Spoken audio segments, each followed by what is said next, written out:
તો કોઈને મેણું મારવું એ પણ હિંસા છે.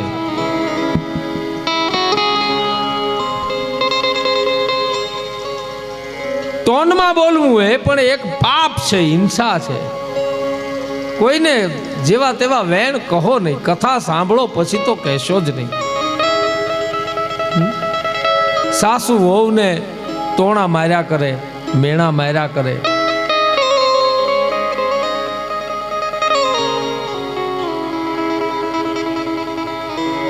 આપણી પાસે મોટરની સગવડતા થઈ હોય ને બાજુનો પાડોશી ગરીબ હોય તો એના ઘર આગળ જઈને હોરન મારવા ઈ પણ એક હિંસા છે.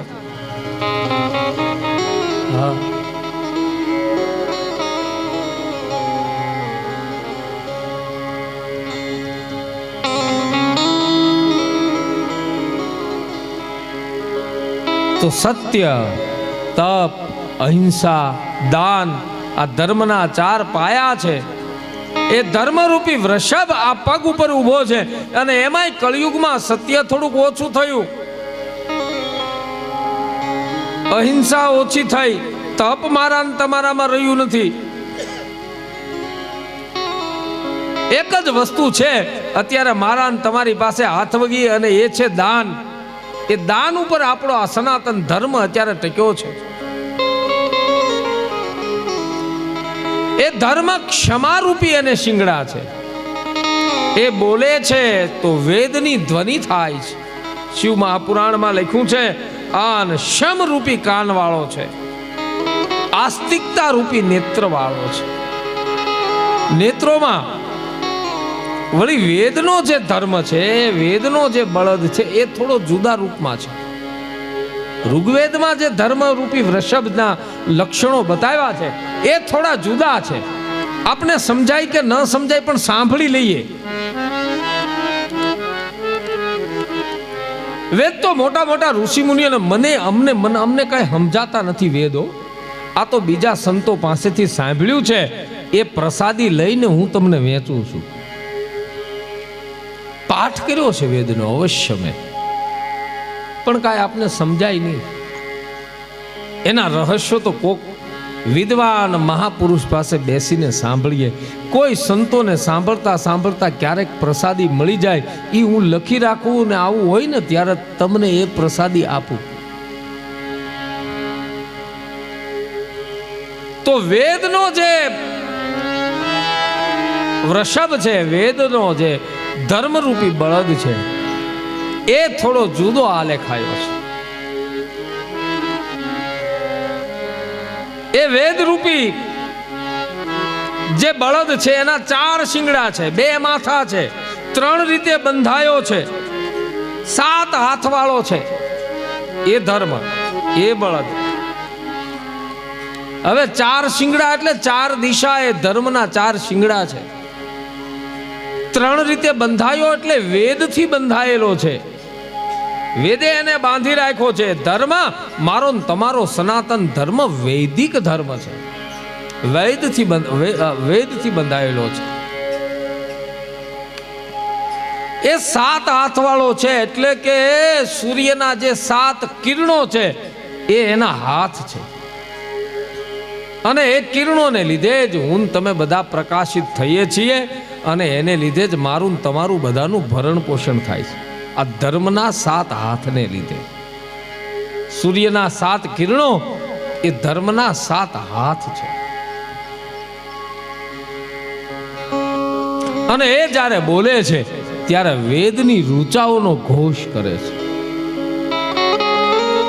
ઓમ જગ્નેન જગ્નમય જંત દેવાસ્તાની ધર્માણી પ્રથમાન્યાસનમ તેહનાકમ મહિમાન સચંત યત્ર પૂર્વે સાધ્યાઃ સંતિ દેવાઃ.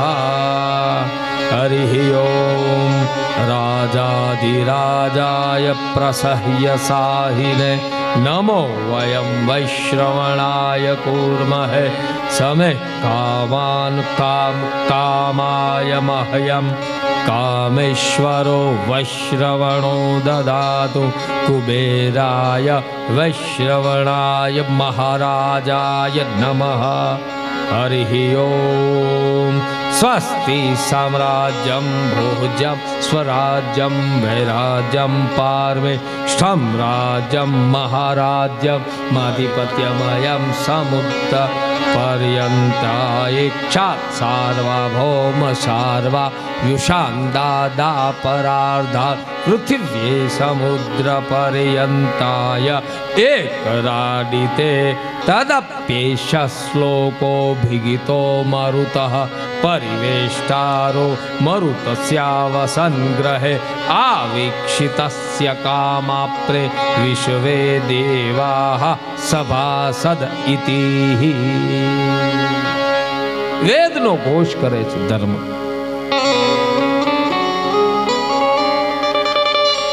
એ સાત હાથવાળો છે, સૂર્યના સાત કિરણો છે, મને તમને પુષ્ટ કરે છે, અનાજમાં અમૃતનું સિંચન કરે, આ વૃક્ષો વૃદ્ધિ પામે, એ બધાય સૂર્યના કિરણોને લીધે છે અને એના કિરણો જ એ આ ધર્મના હાથ છે। એવા વેદમાં ધર્મરૂપી વૃષભના લક્ષણો બતાવ્યા છે અને એ ધર્મ હું તમે જે કરીએ, ધર્મ એટલે બીજો કોઈ નહીં, હું તમે જે પાળીએ છીએ એ ધર્મ છે। ધર્મની બહુ વ્યાખ્યા આપણા શાસ્ત્રોમાં આપી છે। રામાયણમાં તો ધર્મ માટે કેટલું લખ્યું। ધર્મ ને દૂસર સત્ય સમાના, સત્યનું પાલન કરવું એ ધર્મ છે અને મન વચન કર્મથી ભગવાન શિવજીની પૂજા કરવી એ નારી ધર્મ પતિ દેવન દૂજા, પોતાના પતિને શંકર રામ કૃષ્ણ માની અને એનું પૂજન અર્ચન કરવું, એ પતિ એ જ મારો પરમેશ્વર એવું માનીને જે સ્ત્રી રહે એના માટે એ પરમ ધર્મ છે।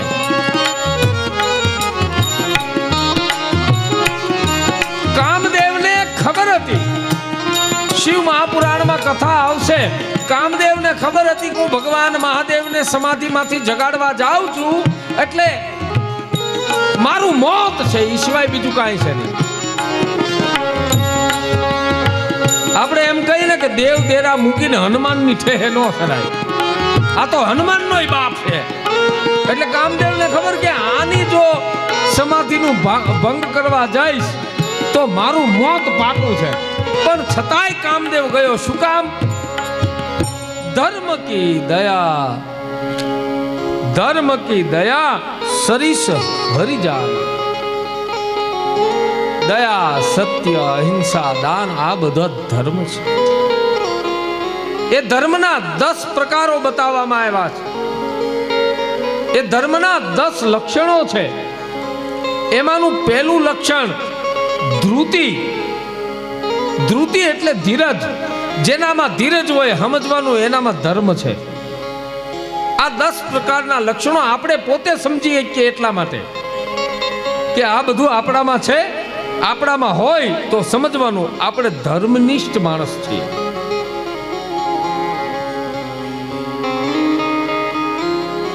તો પહેલું લક્ષણ ધીરજ ધ્રુતિ, બીજું લક્ષણ ક્ષમા, બીજાને માફ કરી દેવાની વૃત્તિ, ત્રીજું લક્ષણ છે દમ ઇન્દ્રિયોનો નિગ્રહ, ચોથું લક્ષણ છે અસ્તેય કોઈની પાસેથી કોઈ પણ વસ્તુની ચોરી ન કરવી, જાણતા અજાણતા પણ ન લઈ લેવું એનું,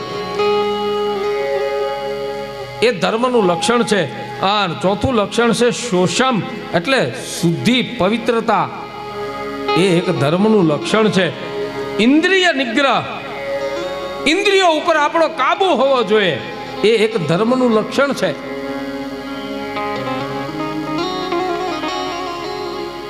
બીજું લક્ષણ બતાવ્યું ધી। ધી એટલે બુદ્ધિ, સદબુદ્ધિ માણસમાં હોવી જોઈએ, સારા અને નરસાના ભેદ કરવા વાળી વિવેક બુદ્ધિ જેનામાં હોય સમજવાનું એ ધર્મનિષ્ઠ માણસ છે। બીજું એક લક્ષણ બતાવ્યું છે વિદ્યા। આ જગતમાં વિદ્યા એ જ છે જે સત્યનું પાલન કરતો હોય। સત્યથી મોટી આ જગતમાં કોઈ બીજી વિદ્યા નથી। વિદ્યા ઘણી પ્રકારની બતાવી છે, પણ જેનામાં સત્ય છે એ ધર્મનિષ્ઠ માણસ છે। જેનામાં કંઈક વિદ્યા પડી છે એ ધર્મનિષ્ઠ માણસ છે। જેનામાં ક્રોધ નથી એ ધર્મનિષ્ઠ માણસ છે. આ 10 પ્રકારના ધર્મના લક્ષણો બતાવ્યા છે. આપણે આપણા હૃદય ઉપર હાથ રાખીને વિચારવાનું છે બધાએ, મારે ને તમારે બધાએ, કે આપણામાં આ 10 લક્ષણો છે. જો હોય તો આપણે ધર્મનિષ્ઠ છીએ. લક્ષણો ન હોય તો આ લક્ષણો વહેલા હર આપણા ઓલામાં આવી જાય એવો પ્રયત્ન કરવાનો. પેલા આ વડીલોને બધાને ખબર છે પેલા પાણકોરું આવતું પહેરતા, બધા પાણકોરું કાપડ આવતું, પાણકોરું ખબર ને, એ બિલકુલ હાથે વણેલું આવતું. પણ પછી એ હાથે વણાટ ધીમે ધીમે ધીમે ધીમે ધીમે ધીમે પછી મિલ આવ્યા, પછી એમાં એક કાપડ આવતું હળહળ 33.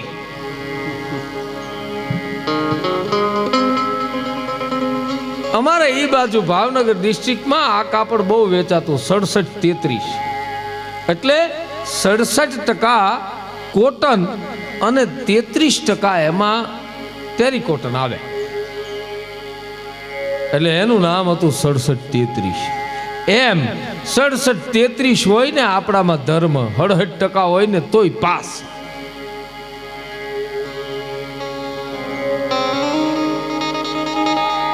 તો આ 10 લક્ષણો જેનામાં હોય છે એ ધર્મનિષ્ઠ કહેવાય છે.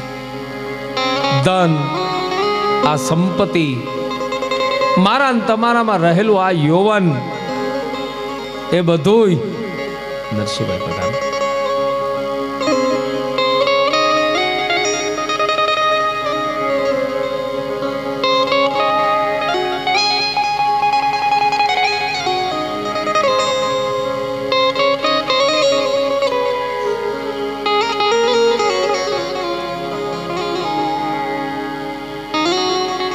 ધર્મસ્ય દુર્લભો જ્ઞાતા સમ્યક વક્તા તતો પીવા.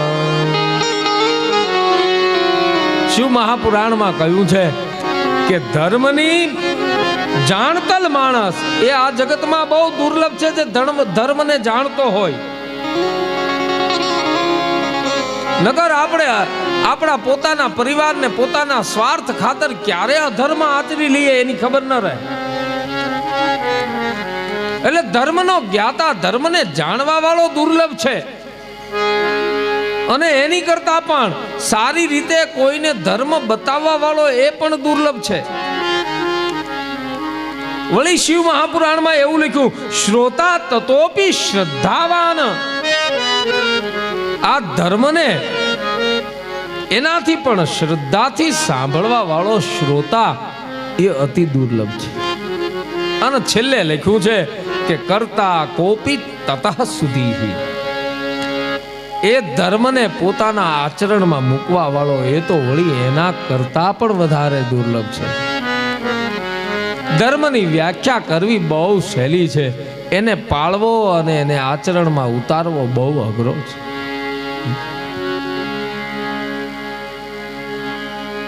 શિવ મહાપુરાણમાં તો લખ્યું છે, ધર્મ એકો હિ નિચ્છલ. ધન જતું રહેશે, સંપત્તિ જતી રહેશે, આ વૈભવ બધો જતો રહેશે. અરે છોડો સાહેબ, મારું તમારું શરીર પણ અમુક સમય વયો જાય એટલે જતું રહે. આપણે બધા જ જાણીએ છીએ 50, 60, 100 વર્ષના થઈએ એટલે શરીર પણ જતું રહે. પણ ધર્મ હિ એકો હિ નિચ્છલ. બધું જ જતું રહેશે પણ એક માત્ર રહેશે, તો આ ધરતી ઉપર ધર્મ રહેશે.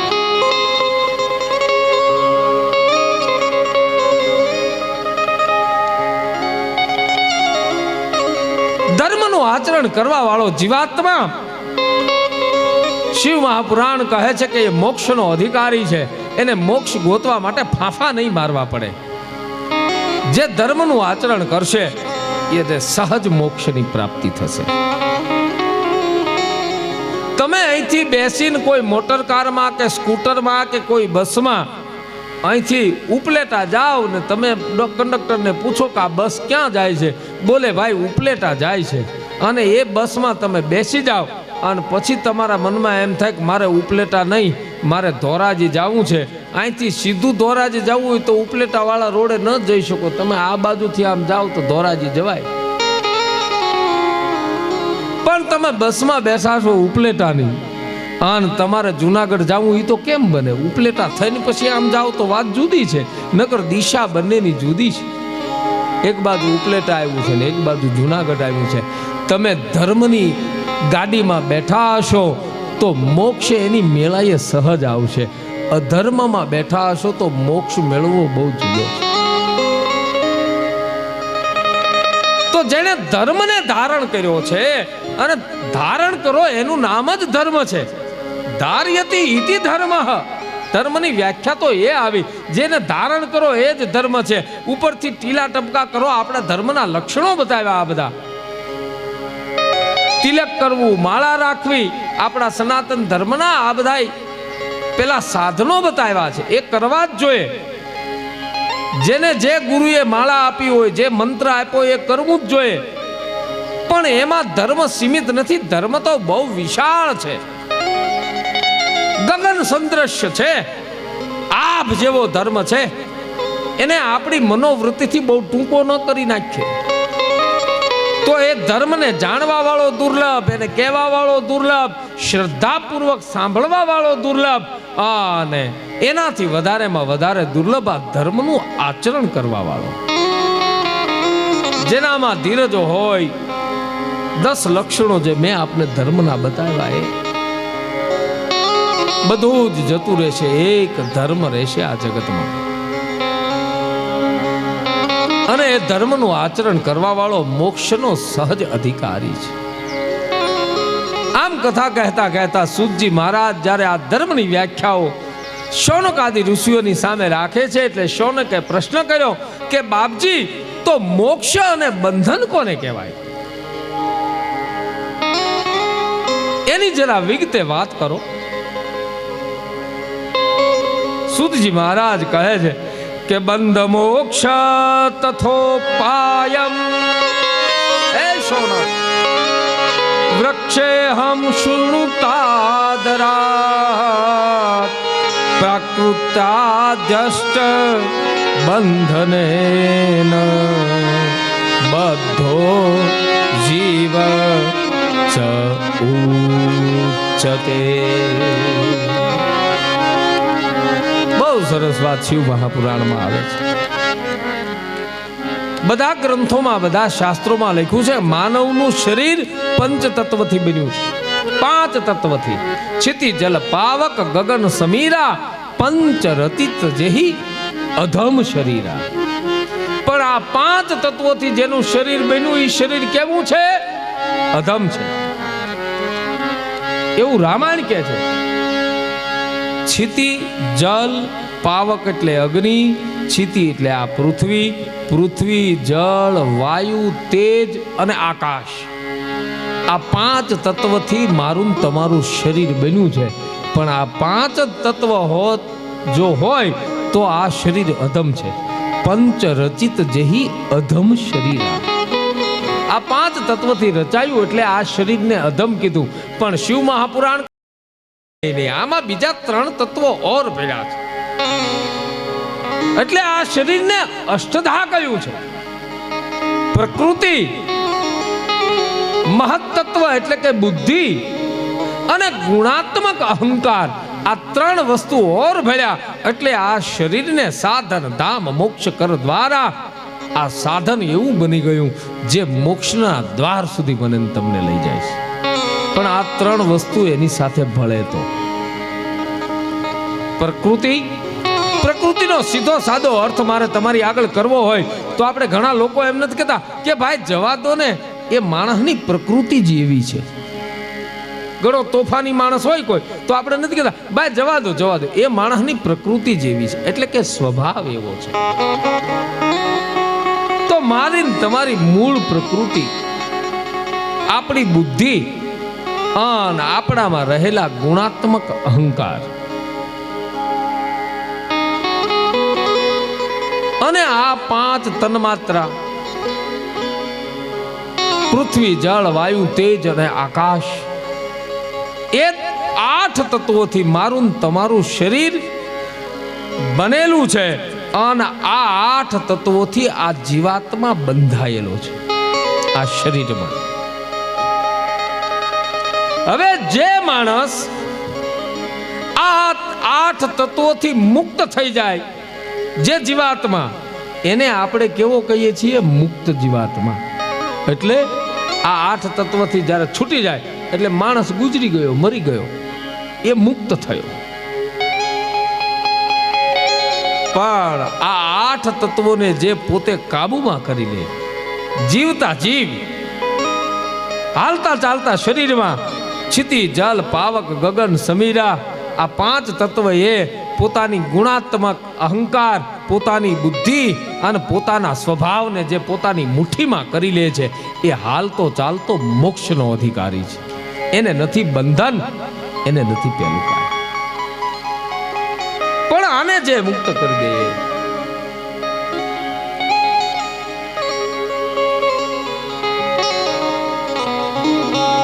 શિવ મહાપુરાણમાં લખ્યું છે, આ શરીરને બહુ એમણે શિવ પુરાણમાં તો શરીરને 3 ભાગમાં વેચ્યો. આ શરીર માત્ર શરીર નથી. નભો રદ્યો બ્રહ્મ ભાગ કામ. સુજી મહારાજ કહે છે, એ શૌનક આદિ ઋષિઓ, નભો રધો એટલે નાભીથી નીચેનો ભાગ એ બ્રહ્મ ભાગ છે, બ્રહ્માજીનો ભાગ છે.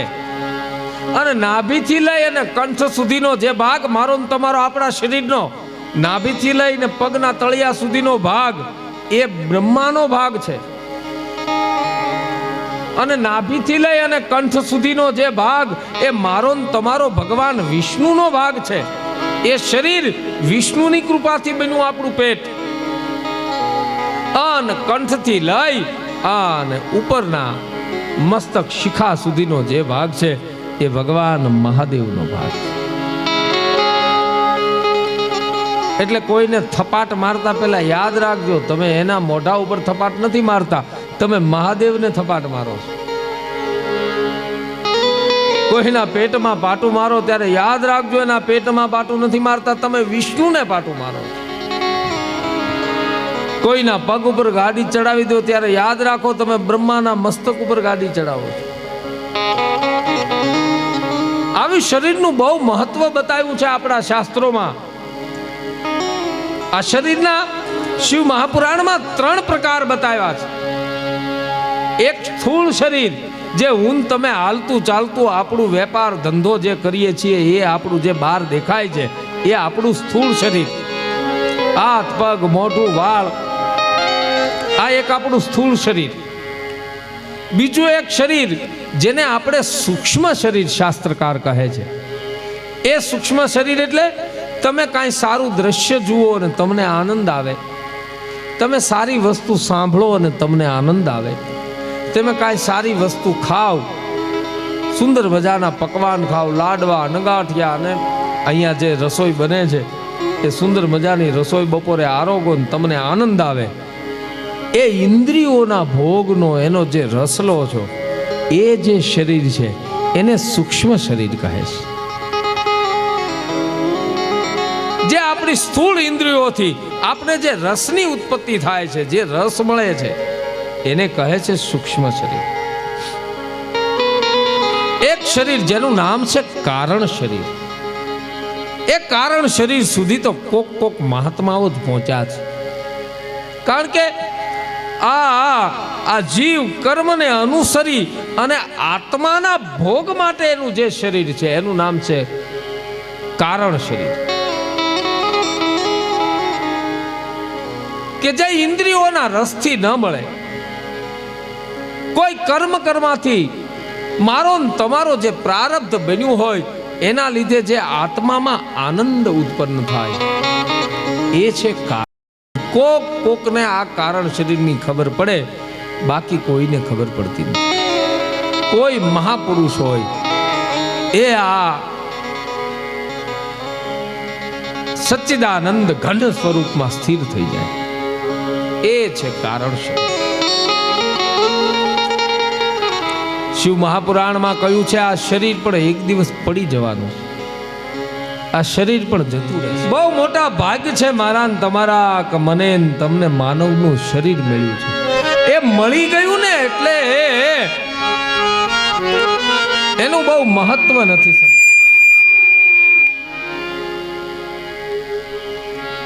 થોડુંક ધીમું કરી નાખેલું વોલ્યુમ વાગતું હોય તો. એ સહજમાં મળી ગયું છે એટલે મને ને તમને એનું મહત્વ નથી. રસ્તામાં હાલ્યા જતા હોય ને હીરો મળી જાય ને એનું બહુ મહત્વ ન હોય, પણ એને મહેનત કરીને પહાડમાં જઈને એની ખાણમાં તમે ખોદાણ કરો અને એમાંથી હીરો પ્રાપ્ત કરો, એ હીરાની કિંમત હોય.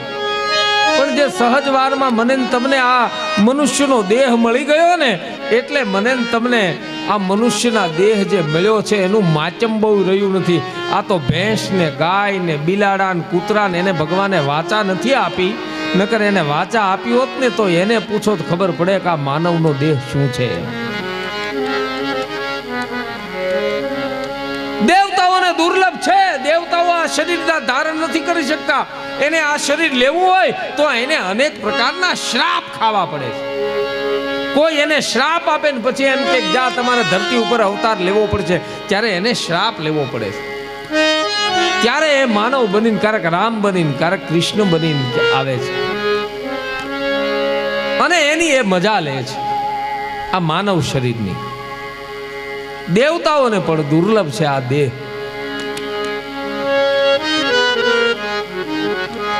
લંકાના રણ મેદાનમાં ભગવાન રામે રાવણને મારી નાખ્યો અને વિમાનમાં બેસી અને અયોધ્યા આવતા હતા ત્યારે બધા વાંદરાઓ એની સાથે હતા. જાંબુવંત ને હનુમાનજી ને અંગદ ને નીલ ને નલ ને ગૌગવાક્ષ ને સુગ્રીવ ને અંગદ ને આ બધા રામની સાથે વિમાનમાં બેઠેલા. રામાયણમાં પ્રસંગ છે. અને એ જ્યારે વિમાનમાં બેઠા અને પછી એ જ વિમાન જ્યારે અયોધ્યાની ધરતી ઉપર ઉતર્યું એટલે ગોસ્વામીજીએ લખી નાખ્યું કે હનુમનાદિ સબ બંદર બીરા. હનુમાન આદિ જે બધા વાંદરાઓ હતા એ વીર હતા, બલવીર હતા, પણ જેવો એને અયોધ્યાની ધરતી ઉપર પગ મૂક્યો એટલે થયું શું? ધરેવું મનોહર મનુજ શરીરા. એને શરીર માનવનું મળ્યું. ભગવાનને થયું, રામજીને થયું કે અત્યાર સુધી તો આ વાંદરાઓ હતા પણ હવે એને હું માનવનું શરીર આપું. એટલે હનુમાનજીનું મુખ વાનરનું છે પણ શરીર પાછું માનવનું છે.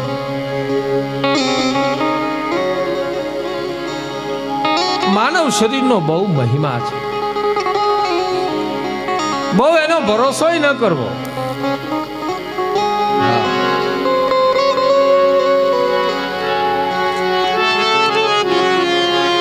એ ક્યારે નષ્ટ થઈ જાય કોઈના હાથની વાત નથી. એટલે શરીર ઉપર બહુ ભરોસો નહીં કરવો. આન પાછા શરીરને હાવ જેવું તેવું માનવું નહીં, કારણ કે દેવતાઓને પણ દુર્લભ છે. દેવતાઓ પાસે માનવ શરીર નથી. એનું જે શરીર છે એ આપણે આકાર આપીએ ને એવા આકારે એ આવે છે.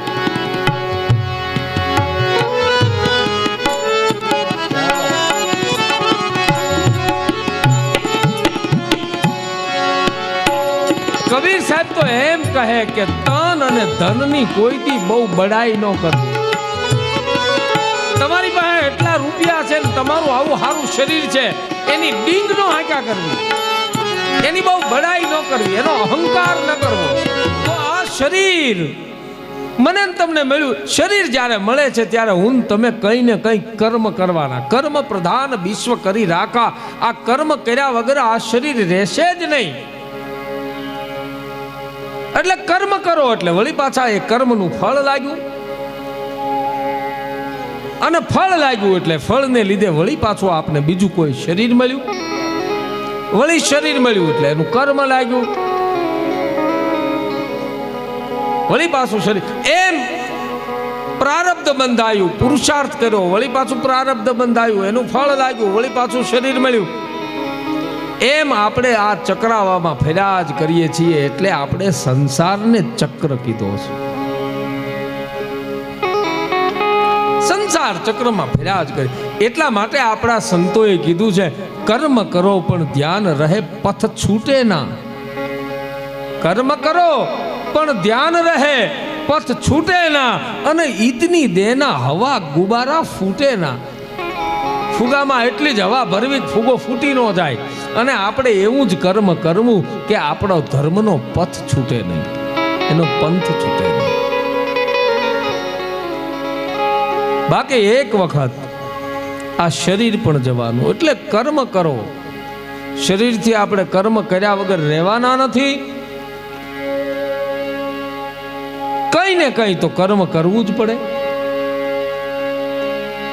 તો એ કર્મ કરશું એટલે એનું ફળ મને તમને લાગશે, અને એ ફળને લીધે વળી પાછું આપણે બીજું શરીર મળશે. માનવ શરીર મળે તો વળી સારા કર્મો કરી શકીએ. આવું કથા સાંભળીએ, કોઈ સમર્થ સદગુરુ મળી જાય, સારા મા બાપ આપણામાં સંસ્કાર નાખે તો સત્કર્મ કરતા રહીએ, અને ફરી વખત કોઈને કોઈ દિવસે આપણી મુક્તિ થાય. પણ જો કર્મ ન કર્યા હોય, સત્કર્મ ન કર્યા હોય, તો વળી પાછો કેવી જગ્યાએ કેવો જન્મ મળે શું ખબર.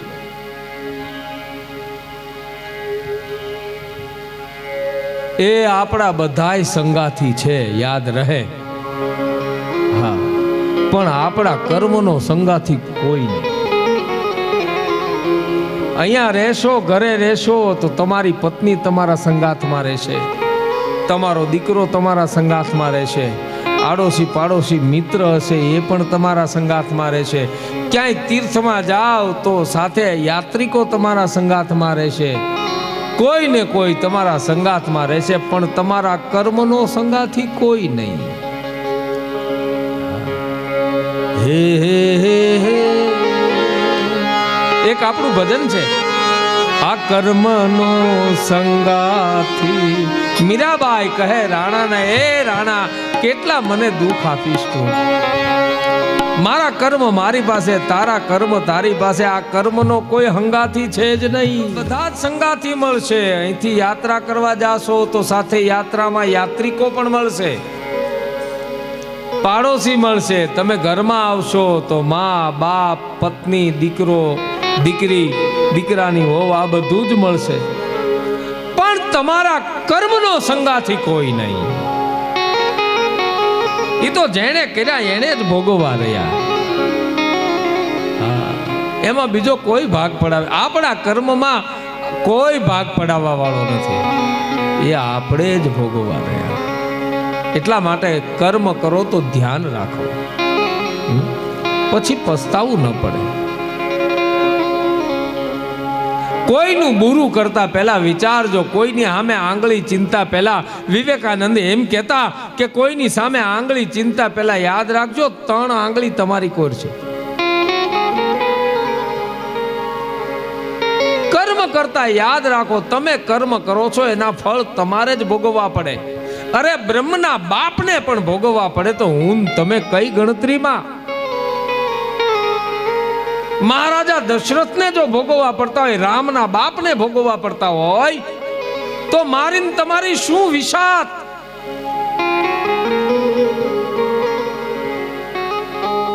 શ્રવણના મા બાપે શ્રાપ આપ્યો, જા 4 દીકરા થશે. પણ તું જ્યારે મરવાની અણી ઉપર છે ત્યારે તારો એકેય દીકરો હાજર નહીં હોય, અને દીકરાના પાણી પીધા વગરનો રામ રામ કરતો મરી જાય.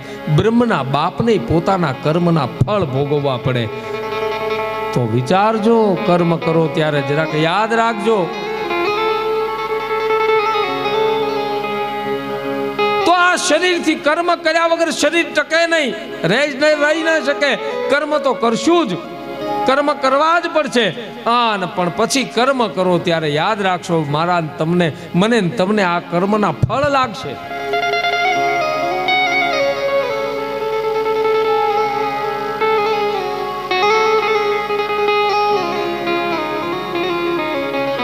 દુર્યોધનનું માથું લઈને જ્યારે ધૃતરાષ્ટ્ર પાસે લોકો આવ્યા, અને પછી કીધું ધૃતરાષ્ટ્રે, સંજય ક્યાં છે? સંજયને બોલાવ્યો, એનો પ્રિય મિત્ર સખો છે સંજય. હાથમાં આમ એક ત્રાસમાં, એક પેલામાં માથું આવ્યું દુર્યોધનનું, અને માથા ઉપર એ અંધ ધૃતરાષ્ટ્ર હાથ ફેરવે છે અને સંજયને પૂછે છે, સંજય આ છે શું? આ કયું ફળ છે? એવડું મોટું ફળ, આ કયું ફળ છે? ત્યારે સંજયે કીધું કે કાંઈ છે નહીં ધૃતરાષ્ટ્ર મહારાજા, આ તમે જે ઝાડવું વાવ્યું ને એનું ફળ છે, આ એનું ફળ આવ્યું છે. તમે જે મહાભારત રૂપી જે ઝાડવું વાવ્યું, આ એનું પાકેલું ફળ આવ્યું તમારા પાસે. કૃષ્ણ કબાડી હાથમાં કુહાડી લઈને એક વખત તમારી સામે સંધિનો પ્રસ્તાવ લઈને આ તમારા ઝાડવાને કાપવા આવ્યો તો, પણ તમે એને કાપવા ન દીધું. એને જો કાપી નાખ્યું હોત તો આ દી ન દેખવા પડત. આ તમારા મોભી કુંવરનું માથું છે, દુર્યોધનનું માથું છે. આ તમારા કર્મના ફળ રૂપી તમારા દીકરાનું માથું આવ્યું છે. કર્મના ફળને તમારે પોતે જ ભોગવવું પડે, યાદ રહે. તો આ શરીર એક દિવસ રાખ થઈ જવાનું છે.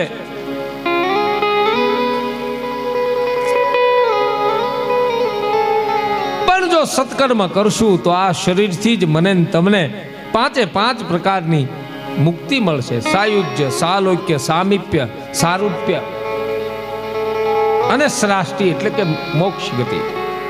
5 પ્રકારની મુક્તિ શિવ મહાપુરાણમાં બતાવી છે.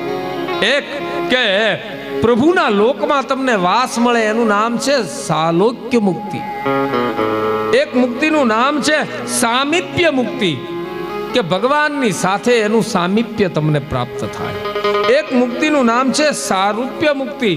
તમે જેને વૈકુંઠ મળે ને એને યાદ રાખજો, એવું વર્ણન પદ્મ પુરાણમાં મળ્યું છે કે જેને ભગવાનના લોકમાં વાસ મળે, એમાંય જેને વૈકુંઠ વાસ મળે એ ભગવાન વિષ્ણુ જેવો જ થઈ જાય છે.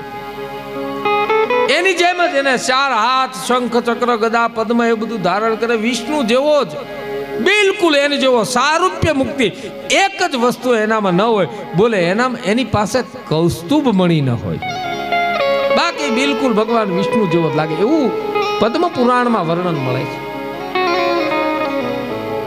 તો આ મુક્તિ જેને પ્રદાન થાય છે, અને આ શરીર એક વખત ભસ્મ થવાનું છે. ભસ્મમાં પણ ઘણા પ્રકારો બતાવ્યા છે. એક તો લૌકિક ભસ્મ, જે આપણે ગામડાઓમાં ચૂલો સળગાવીને રોટલા અને શાક બનાવતા હોઈએ, અને પછી જે ભસ્મ બને, જે રાખ બને, એ રાખથી વાસણ માંજીએ અને સાફ કરીએ, એ એક લૌકિક ભસ્મ. એક ભસ્મ છે વૈદિક ભસ્મ.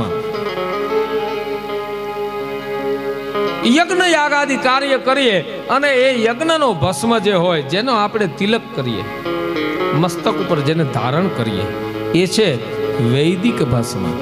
અને એક ભસ્મ છે એ ભગવાન મહાદેવને સંબંધી અગ્નિ પ્રગટ કરી અને મહાદેવને જે ભસ્મ ચડાવીએ છીએ એ શિવાગ્નિ ભસ્મ. જે સવારમાં વહેલા મહાકાળની ભસ્મની આરતી થાય છે, એનું નામ છે શિવાગ્નિ ભસ્મ. આ મહાકાળમાં એક બહુ હમણાં આપણે બધાને, મને પણ હતી, પણ ગિરી બાપુએ હમણાં કીધું એટલે ખ્યાલ આવ્યો કે મહાકાળ જે છે ઉજ્જૈનમાં, એ ઉજ્જૈન મહાકાળમાં આપણી એવી એક માન્યતા હતી કે દરરોજ ઉજ્જૈનમાં કોઈ ગુજરી જાય અને સવારમાં એની જે સીતા સળગે, એની જ તાજી ભસ્મ ભગવાન મહાકાળને ચડે. એવી આપણા મનમાં એક દ્રઢ માન્યતા બંધાઈ ગઈ હતી. પણ એ ચિતાની ભસ્મ ભગવાન મહાકાળને ચડતી નથી. એ જે સવારમાં ભસ્મ આરતી કરે છે, એ ભસ્મ આરતી શિવાગ્નિથી થાય છે. ગાયના છાણા હોય, બીલીયું હોય, બીલી વૃક્ષનું લાકડું હોય, ગરમાળો હોય, પીપળો હોય, વડ હોય, દર્ભ હોય, આ બધાને જલાવીને જે ભસ્મ બનાવવામાં આવે છે, એ ભસ્મ ભગવાન મહાદેવને સવારમાં કાળ મહાદેવને ભસ્મની આરતી થાય છે. એટલે ચિતાની ભસ્મ લગાવે છે, એ માન્યતા જે અત્યાર સુધી આપણી પાસે હતી એ એવું નથી. આ શિવાગ્નિ ભસ્મથી મહાકાળની ભસ્મની આરતી થાય છે. તો શિવ મહાપુરાણમાં ભગવાન મહાદેવને પ્રિય એવી ભસ્મનું બહુ વર્ણન આવ્યું છે. ભગવાન મહાદેવ આકાશના સારમાંથી પોતાની જટામાં ભસ્મ લગાવે છે. આ પવનના સારમાંથી પોતાના મુખ ઉપર ભસ્મ લગાવે છે. જળના સારમાંથી પોતાના કડ ઉપર શરીર ઉપર ભસ્મ લગાવે છે. આ પૃથ્વીના સારમાંથી એ પોતાના પગ ઉપર શરીર ઉપર ભસ્મ લગાવે છે. એમ શિવ મહાપુરાણમાં આવ્યું છે. બ્રહ્મા વિષ્ણુ અને રુદ્ર રૂપી એ પોતાના લલાટ ઉપર ત્રિપુંડ ભસ્મનું જે કરે છે એ બ્રહ્મા વિષ્ણુ અને રુદ્ર રૂપે છે. શિવ મહાપુરાણમાં લખ્યું છે કે શિવ એટલે શું? શિવનો અર્થ શું? શિવ એટલે કલ્યાણ. શિવજીનો એક શિવ શબ્દનો એક અર્થ થાય છે કલ્યાણ. પણ શિવ શબ્દને તમે જુદો કરો એટલે શ, ઈ અને વ આ ત્રણ અક્ષરોથી એક શબ્દ બન્યો છે શિવ. શ, ઈ અને વ, શ, ઈ, વ તમે ભેગા કરો એટલે શિવ શબ્દ થયો. એમાં શ નો અર્થ થાય છે સુખ, આનંદ, કાયમ, નિત્ય, હંમેશા. શ નો અર્થ થાય છે. અને ઈ નો અર્થ થાય છે, બહુ સીધો સાદો સરળ અર્થ છે, માતાઓ બહેનો કાયમ બોલે. આપણે એમને આ પૂછીએ માતાઓ બહેનોને કે અમારા ભાઈ છે ઘરે? મારા ભાઈ ઘરે છે? એટલે જો ઘરે ન હોય એટલે બહેનો એમ કહે કે ઈ બોલે ને. માતાઓ બહેનો બધા ઈ વાડીએ ગયા, ઈ ઉપલેટા ગયા, ઈ આશ્રમે ગયા, ઈ કથા સાંભળવા ગયા. આ શબ્દ માતાઓ બહેનો તમે બોલો છો કે નહીં? એ બોલો બોલો. એના ધણીનું નામ ન લે. આપણે અહીંના આ સનાતન ધર્મમાં આર્ય સંસ્કૃતિમાં બહેનો પોતાના ધણીનું નામ ન લે એટલે એના માટે એ શબ્દનો પ્રયોગ કરે છે ઈ, અમારા ઈ. ઈનો અર્થ થાય છે સંસ્કૃત વાંગ્મયમાં પુરુષ. આ માતાઓ બહેનો એમનેમ ઈ નથી કરતા.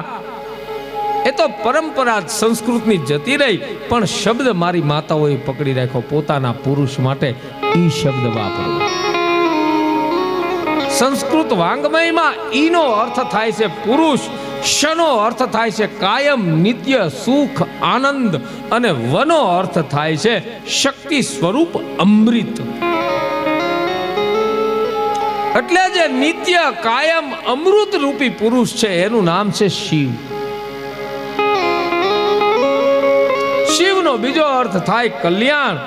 કલ્યાણ એટલે કલ્ય શબ્દ, કલ્યાણ બે શબ્દોનો એક શબ્દ બન્યો છે. કલ્ય અને લ્યાણ, એમાંથી કલ્યાણ શબ્દ બન્યો. કલ્યાણનો કલ્યનો અર્થ થાય છે સવારમાં હજી સૂર્ય ઉગ્યો નથી ઈ પહેલાનું અંજવાળું.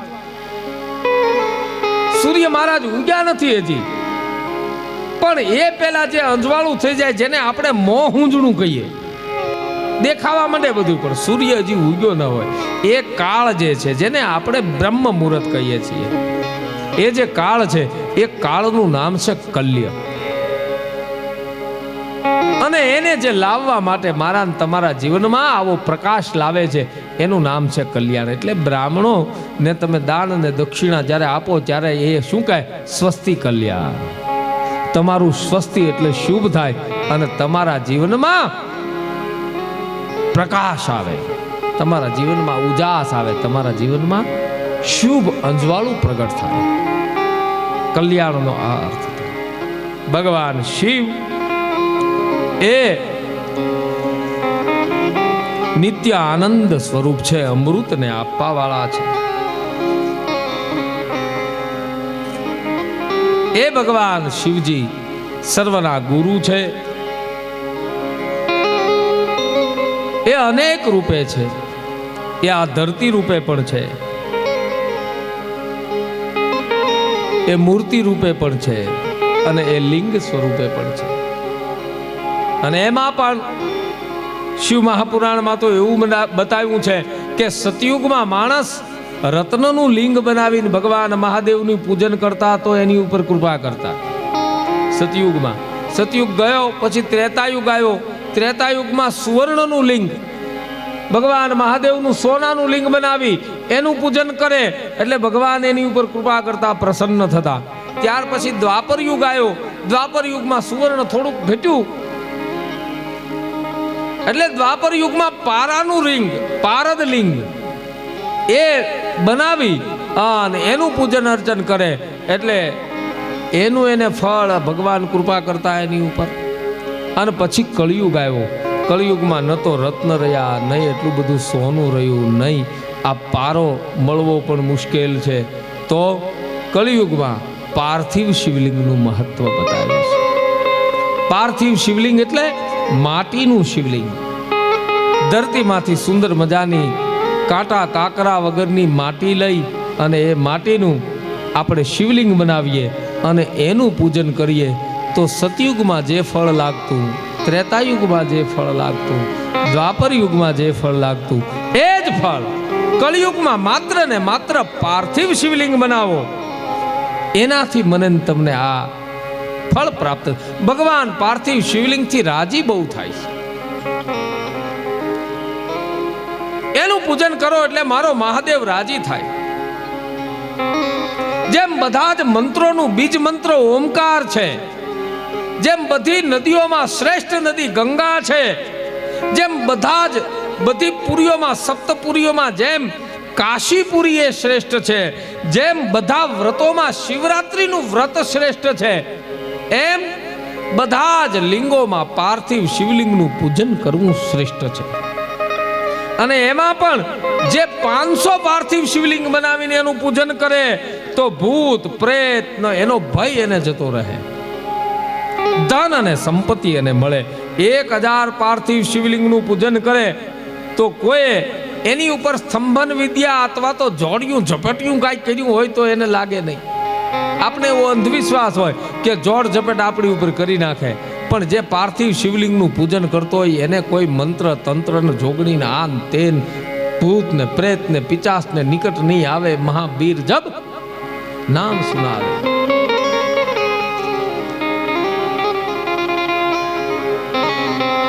જેને પુત્ર ન હોય એને 1500 શિવલિંગ બનાવી, પાર્થિવ શિવલિંગ બનાવીને એનું પૂજન કરવું. ભગવાન મહાદેવ કૃપા કરી અને એને પુત્ર આપશે. જે બંધનમાં પડ્યો હોય, જે જેલમાં હોય, એને છૂટવું હોય તો 2000 શિવલિંગ નાના નાના પાર્થિવ શિવલિંગ બનાવી એનું પૂજન અર્ચન કરી અને એને વળી પાછા તમે જળમાં પધરાવી દો તો એને જલ્દી બંધનમાંથી મુક્તિ મળશે. 3000 શિવલિંગ નું પૂજન કરશો તો તમે કાંઈ એવો ગુનો કર્યો હશે તો એમાંથી છૂટી જશો. ભગવાન મહાદેવ એની ઉપર કૃપા કરશે. 5000 શિવલિંગ નું પૂજન અર્ચન કરશો અને જો ઘરમાં ગરીબી હોય તો ગરીબી જતી રહેશે. આ બધા પ્રયોગો છે, શિવ મહાપુરાણમાં બતાવ્યા છે. એક વખત કરી તો જુઓ. અને આમાં ક્યાં પૈસા બેસવાના? આ થોડી મહેનત કરે, મહેનત પડે કે માટી લઈ આવવી એને બરાબર હરખાઈ ચાળવી અને પછી એનું શિવલિંગ બનાવવું, પછી એને ચોખાથી, બીલીપત્રથી, પછી ગુલાલથી, અબીલથી કે જળથી કે દૂધથી, તમારી જેવી વ્યવસ્થા હોય એનાથી આ ભગવાન મહાદેવનું પૂજન અર્ચન કરો. 5000 શિવલિંગનું જે પૂજન અર્ચન કરશે એના જીવનમાંથી દરિદ્રતા જતી રહેશે, ગરીબી જતી રહેશે.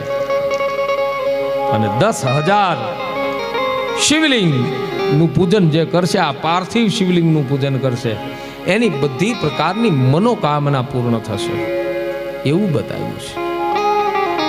દરેક પ્રકારના દાન, વ્રત, તપ, તીર્થ, નિયમ, યમ આ બધા જ એક બાજુ મૂકી દો અને એક બાજુ પાર્થિવ શિવલિંગનું પૂજન કરો. એનાથી અનેક ગણું ફળ પાર્થિવ શિવલિંગના પૂજનથી મળે છે. પાર્થિવ શિવલિંગના પૂજનનું મહત્વ બહુ બતાવ્યું છે. ભગવાન મહાદેવ એ આ ધરતી સ્વરૂપ છે. ધરતી ઉપર જેટલી જેટલી વસ્તુ છે બધું જ મહાદેવ સ્વરૂપ છે એમ કઈ અને ભવ સર્વો રુદ્ર પશુપતિ રથોગ્ર સહમહા તથા ભીમેશાના વિતિ અદવિજાનાષ્ટકમિદમ. આમ કરીને ભગવાન મહાદેવ અત્ર તત્ર સર્વત્ર વિરાજમાન છે એવું કઈ અને પછી ભગવાન મહાદેવને નૈવેદ્ય તમે જે ધરો એ પણ બધા એનો પ્રસાદ લઈ શકે એવું શિવ મહાપુરાણમાં બતાવ્યું છે. હા, શિવલિંગને જે સ્પર્શ થયો હોય એનો પ્રસાદ આપણે ન લઈ શકીએ, પણ એ પ્રસાદ જો મારે તમારે લેવો હોય તો શિવ મહાપુરાણમાં બતાવ્યું છે કે શાળીગ્રામને સ્પર્શ કરાવી દો. ભગવાન શિવજીના શિવલિંગને કોઈ પણ સ્પર્શ થયો હોય પ્રસાદ, અને એ પ્રસાદ જો આપણે લેવો હોય તો શાળીગ્રામને સ્પર્શ કરાવી અને એ પ્રસાદ હું તમે લઈ શકીએ છીએ. બાકી શિવલિંગને સ્પર્શ ન થયો હોય તો એ પ્રસાદ બધા જ લઈ શકે છે. એ નૈવેદ્ય બધા જ ખાઈ શકે છે. એમ ભગવાન શિવજીને પ્રસાદ ધરવો, શિવલિંગનું પૂજન કરવું, બીલીપત્ર મહાદેવ શિવજીને બહુ પ્રિય છે.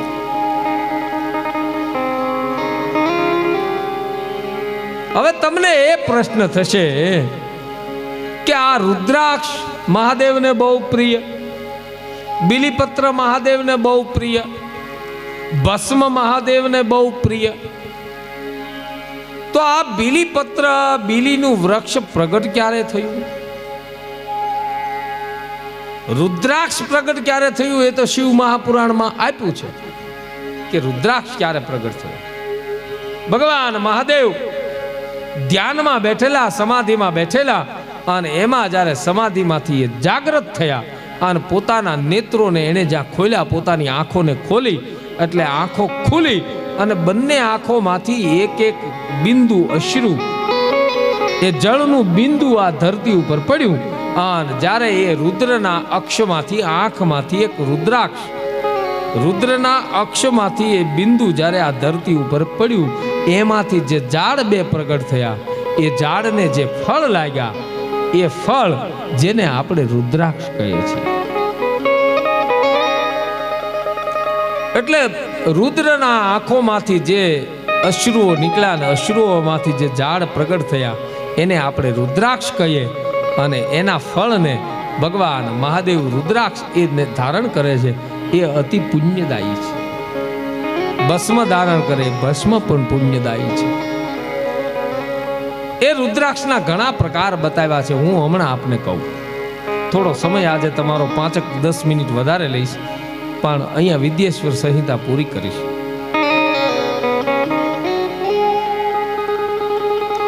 હજી 12માં 5 મિનિટની વાર છે. કદાચ 10-15 મિનિટ નરસિંહભાઈ આગળ હાલે તો વાંધો નહીં ને?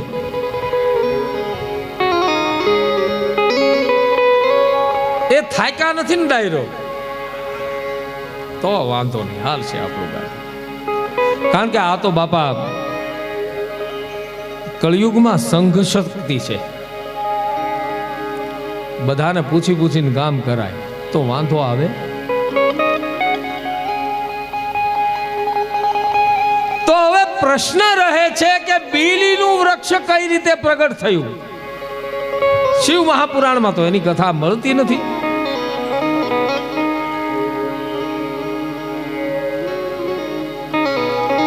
પણ હાજ સુધી તમને એનો સમય આપું. અને બીજી એક વાત પણ તમને કહી દઉં કે આજે સાંજે 5 વાગે આપણે સતી પ્રાગટ્ય કરવું છે. સતી પ્રગટ થશે સાંજે.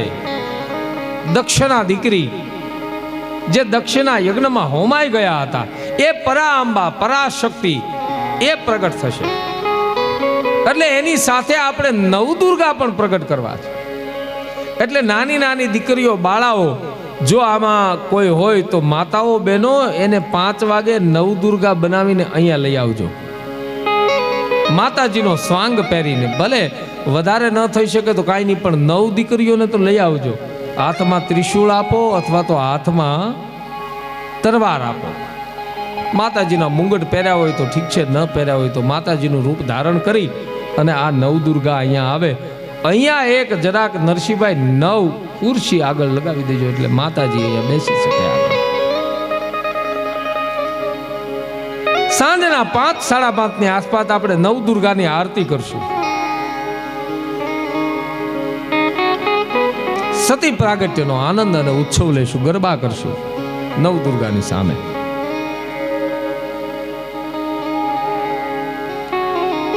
હવે આ બીલીનું વૃક્ષ કઈ રીતે ઉત્પન્ન થયું એની કથા શિવપુરાણમાં તો છે નહીં. મેં આખું શિવપુરાણ લખ્યું પણ છે અને વાંચ્યું પણ છે. હવે કથા કરું છું એટલે મારે વાંચવું તો પડે જ. આમાંથી ઘણા લોકો એવા હશે અમારા દશનામ સમાજના અને બ્રાહ્મણો ભૂદેવ કે જેને શિવ પુરાણનો પાઠ કર્યો છે અથવા તો શિવ કથા સાંભળી છે. એ બધાને ખ્યાલ હશે કે બીલીનું વૃક્ષ કઈ રીતે ઉત્પન્ન થયું.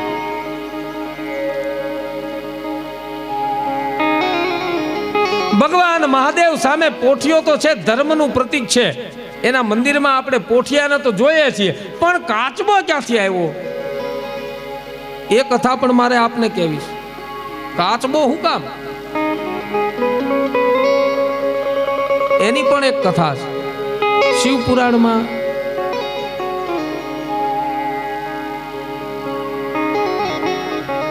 તો બીલીનું વૃક્ષ ક્યારે અને કઈ રીતે પ્રગટ થયું,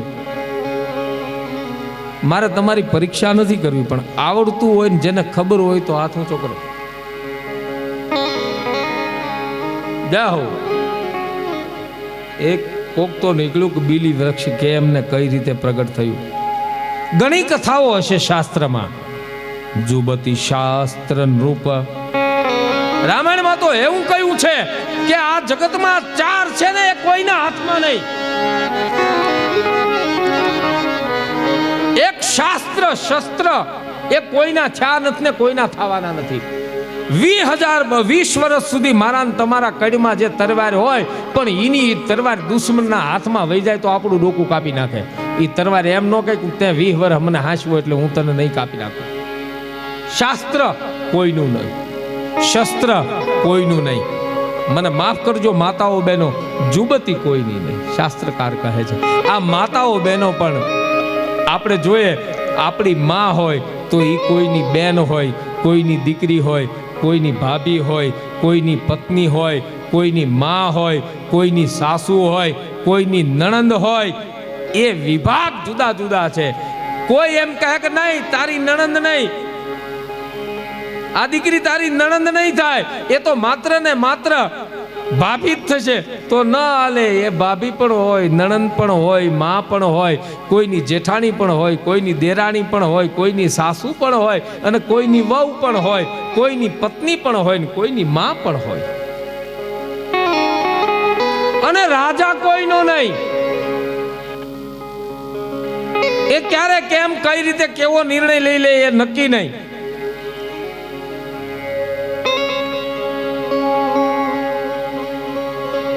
મારે તો અત્યારના જે રાજાઓ છે એને એક વિનંતી કરવાની છે.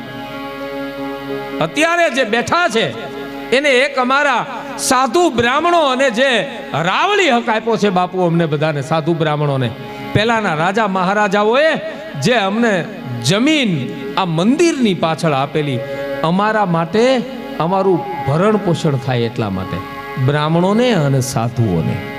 પછી એ શંકરનો પૂજારી હોય, રામનો પૂજારી હોય, કૃષ્ણનો પૂજારી હોય, દેવીનો પૂજારી હોય, એ બધાને રાજા મહારાજાઓએ જમીન આપેલી.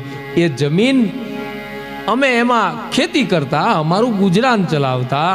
હવે એને એટલા વર્ષો વયા ગયા, ત્યાં સુધી તો અમારે જરૂર હતી નહીં, પણ હવે જરૂર પડી છે. હવે અમને જો એ ખેડૂ હક આપી દે તો અમારું ગુજરાન હાલે એમ છે. એટલે અત્યારે વર્તમાન સરકાર, અમારે સરકાર તરફ કોઈ રોષ નથી, કોઈ વિરોધ નથી, પણ સરકારને વિનંતી, એટલી વિનંતી તો શું, પણ એને કહેવું પડે. અમારે વિનંતી શું કામ કરીએ સાહેબ? એને અમારો હક છે કહેવાનો, એનો કાન પકડવાનો.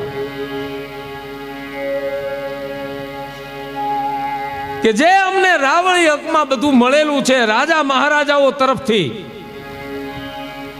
એટલા માટે આપણે પોકાર કરીને કહીએ છીએ કે હે ગાંધીનગરમાં બેઠેલા માનધાતાઓ,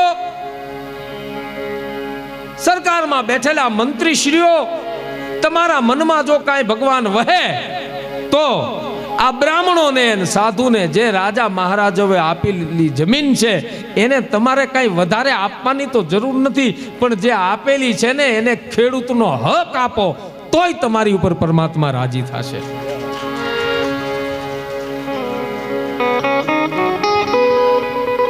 રામજી મંદિર બનાવો એ અમારા માટે ધર્મનું કાર્ય છે. તમને લાખ લાખ સલામ, તમને પ્રણામ. તમે ધર્મનું કાર્ય કરો છો, તમને વંદન. પણ આ પણ એક ધર્મનો જ ભાગ છે. અને અમે ધર્મનું વહન કરવા વાળા છીએ. એ મંદિરે તમે આવો કે ન આવો, અમે તો એની શોભા વધારીએ છીએ. સાંજ સવારે અમે દીવો પ્રગટાવીએ છીએ, એની આરતી ઉતારીએ છીએ, એની શોભા વધારીએ છીએ, ભગવાનને વાંકા પહેરાવીએ, એનું પૂજન અર્ચન કરીએ. અને અમારા માટે તો કરીએ જ છીએ, પણ તમારા માટે બી કરીએ છીએ. તમારા માટે પ્રાર્થના કરીએ છીએ કે આ ગામમાં સાંજે સવારે આરતી ઉતારીએ. આ ગામમાં જેણે જેણે આજ આખા દિવસમાં જે પાપ કર્યા હોય, હે ભોળિયાનાથ, હે મારા રામ, હે કૃષ્ણ, એ બધાય પાપને ભાંગીને તું ભૂકો કરી નાખજે. અને એની આરતી અમે ઉતારીએ છીએ. આ બધું તમારા માટે કરીએ છીએ. તમને ખબર છે અમે પૂજા કરીએ છીએ એટલે અમારા માટે કાંઈ અમે માગતા જ નથી. એટલે હજી અમે ગરીબ જ છીએ. ગામડાઓમાં સાધુ બ્રાહ્મણની દશા જોજો તમે, ગરીબાઈમાં જીવે છે. અમે માગ્યું જ નથી પરમાત્મા પાસે ક્યારેય અમારા માટે. જ્યારે જ્યારે માંગ્યું છે ત્યારે આ સમાજ માટે જ માંગ્યું છે. બાબા તમારા ઘર ભર્યા ભંડાર રહે. એટલે એવા સાધુ બ્રાહ્મણોને જ્યારે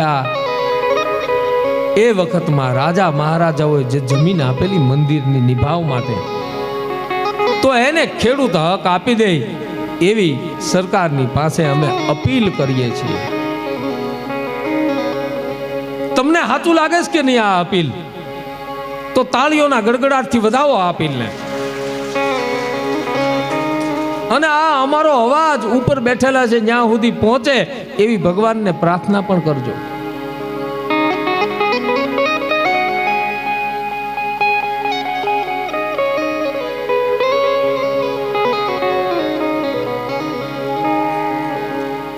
તો એ મંદિરમાં કાચબો શું કામ, એની પણ એક કથા છે. અને બિલ્વ વૃક્ષ કઈ રીતે પ્રગટ થયું એની પણ એક કથા છે. કાચબો શું કામ એની કથા હું પછી કહીશ, પણ બિલ્વ વૃક્ષ કઈ રીતે પ્રગટ થયું એની નાની કથા. દેવતાઓ અને દાનવો વચ્ચે બહુ ભયંકર મોટું યુદ્ધ હાલે. અને એમાં આ દાનવો રાક્ષસો કોઈ રીતે મરે નહીં. ભગવાન વિષ્ણુના અનેક શસ્ત્રો હતા, એ કોઈ રીતે આ રાક્ષસો ઉપર કામ ન કરે. એટલે ભગવાન વિષ્ણુએ શિવજીનું આરાધન કર્યું અને શિવને પ્રસન્ન કરવા માટે પાતાળમાં ગયા. અને નિયમ એવો લીધો કે 1000 કમળ દરરોજ ભગવાન મહાદેવના શિવલિંગ ઉપર ચડાવવા. પાર્થિવ શિવલિંગ બનાવ્યું, માટીનું શિવલિંગ બનાવી. અને જેને વિષ્ણુ પૂજન કરે એટલે તો ક્યાં વાત છે સાહેબ. કોઈ જય ને વિજય નામના પરોળિયા કે લક્ષ્મીજી કોઈ નહીં, એકલા તપ કરે છે. ઘણો સમય સુધી 1000 કમળ લાવે, ભગવાન મહાદેવને 1000 નામનો જપ કરી અને શિવલિંગ ઉપર ચડાવે. એક વખત ભગવાન મહાદેવને થયું છે કે લાવ જરા વિષ્ણુની કસોટી કરી લઉં. એટલે પૂજા કરવા બેઠા અને એમાંથી એક કમળ હતું, એ ભગવાન શિવજીએ જરાક અદ્રશ્ય કરી દીધું. અને જ્યાં કમળ ચડાવે છે એક કમળ ઘટ્યું.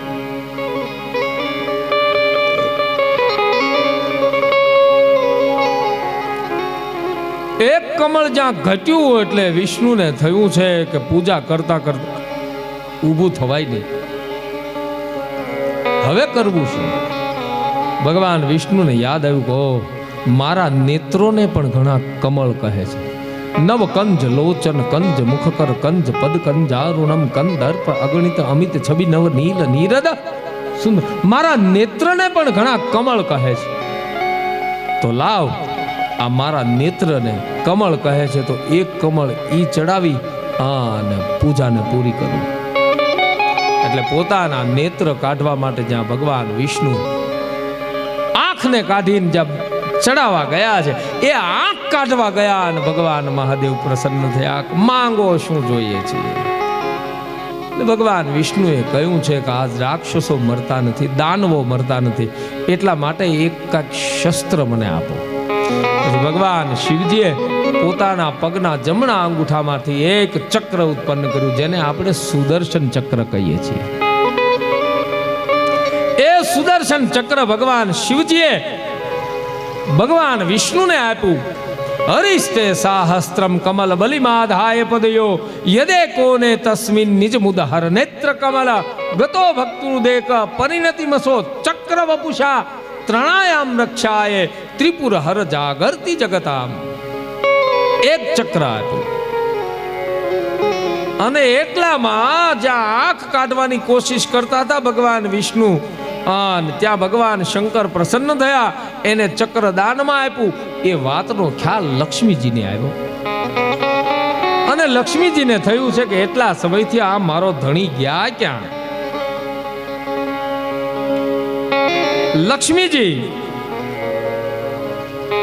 વિષ્ણુ ભગવાનની શોધ કરતા કરતા કરતા કરતા ભગવાન વિષ્ણુ પાસે આવ્યા, ત્યાં મહાદેવના દર્શન થયા. હવે લક્ષ્મીજી એમને આવેલા એટલે એને એમ થયું કે મારા ધણીએ તો એક કમળ ઘટ્યું એટલે પોતાની આંખ કાઢીને ભગવાનને ધરી દેવાના હતા, પણ હવે મારે શું આ મહાદેવની કઈ રીતે પૂજન અર્ચન કરવું. આન પોતાનું હૃદય દ્રવ્યું, લક્ષ્મીજીનું હૃદય વલોવાયું. હું કઈ રીતે એનું પૂજન અર્ચન કરું, હું કઈ રીતે એને શું અર્પણ કરું. અને જ્યારે હૃદય વલોવાયું અને એના હૃદયમાંથી એક વૃક્ષ ઉત્પન્ન થયું. એ વૃક્ષનું નામ થયું બીલીપત્ર, બીલીવલ વૃક્ષ. એનું પ્રમાણ આપવું હવે તમને. ત્રિદલમ ત્રિગુણાકારમ ત્રિનેત્રમ ત્રયાયુધમ ત્રિજન્મના પાપ સહાયમ એક બિલ્વ પત્ર શિવાય. બિલ્વાષ્ટક જે છે એમાં એક આવો મંત્ર આવે છે, લક્ષ્માસ્તનમ ઉત્પન્નમ મહાદેવશ્ચ પ્રિયમ. એની ઉત્પત્તિ ક્યાં થઈ? લક્ષ્મીજીના હૃદયમાંથી. બિલ્વ વૃક્ષમ પ્રયચ્છામિ બિલ્વ પત્રમ શિવાર્પણમ. એટલે લક્ષ્મીજીના હૃદયમાંથી જે વૃક્ષ ઉત્પન્ન થયું એનું નામ થયું છે બિલ્વ વૃક્ષ.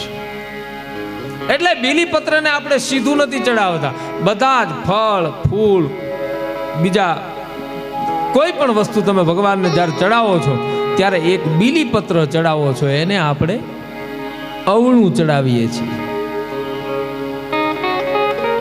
લક્ષ્મીના હૃદયમાંથી પ્રગટ થયું છે એટલે આપણે એને અવળું ચડાવીએ છીએ. તો બિલ્વ વૃક્ષ ઉત્પન્ન થયું છે લક્ષ્મીજીના હૃદયમાંથી. હવે કાચબો શું કામ, એની કથા આપણે સાંજે કે મને યાદ આવશે ત્યારે કરશું, નકર તમે ગોતજો. આમ તો તમને બધાને ખબર જ હોય કે કાચબો હું કામ ભગવાન મહાદેવની સામે આવ્યો છે. કારણ કે તમે એટલા સમયથી આ શિવ મંદિરે જાઓ છો, બધે દર્શન પૂજન કરો છો એટલે ખ્યાલ તો હોય જ. અને હવે તો આ મોબાઈલનો યુગ આવી ગયો એટલે તમે આમ યુટ્યુબમાં અને આમ સર્ચ કરો ત્યાં આવી જાય એટલે ગોતજો બધા. આપણે હજી 5 દિવસ કાઢવાના છે, 5 દિવસમાં ગમે ત્યારે મને યાદ આવશે ત્યારે આ કાચબાની કથા કહી દઈશ. કાચબાની ઉપરના આ ષટકોણ આકાર શું કામ આવ્યા છે એ પણ કહીશ. અને કાચબો પોતાના બધા જ અંગોને અંદર શું કામ સંકેલી લે છે એની પણ કથા છે, એ પણ કહીશ તમને. પણ એના માટે તમારે દરરોજ સાંભળવા આવવું પડશે.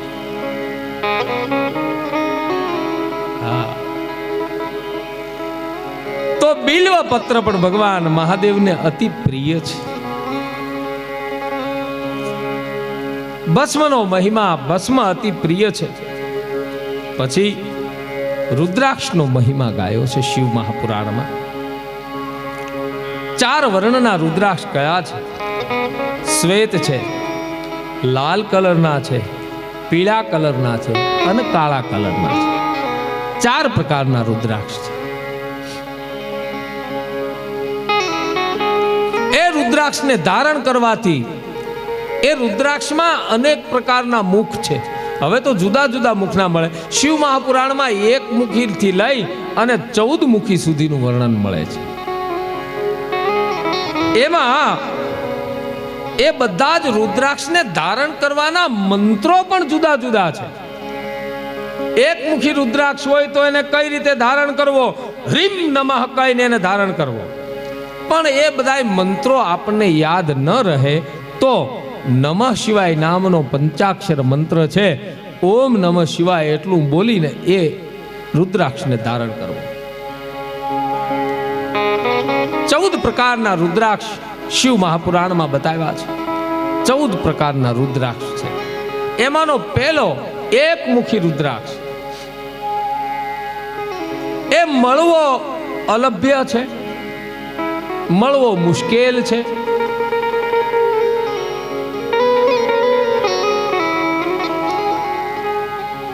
જે એકમુખી રુદ્રાક્ષ ત્યારે મને ને તમને કાજુ જેવો ગોળ આમ ચંદ્ર આકારનો જે મળે છે એકમુખી, એ ઇન્ડોનેશિયન એકમુખી છે. ઇન્ડોનેશિયામાં આવા રુદ્રાક્ષ થાય છે એકમુખી. પણ નેપાળમાં જે રુદ્રાક્ષ બને છે એ રુદ્રાક્ષ આવો ગોળ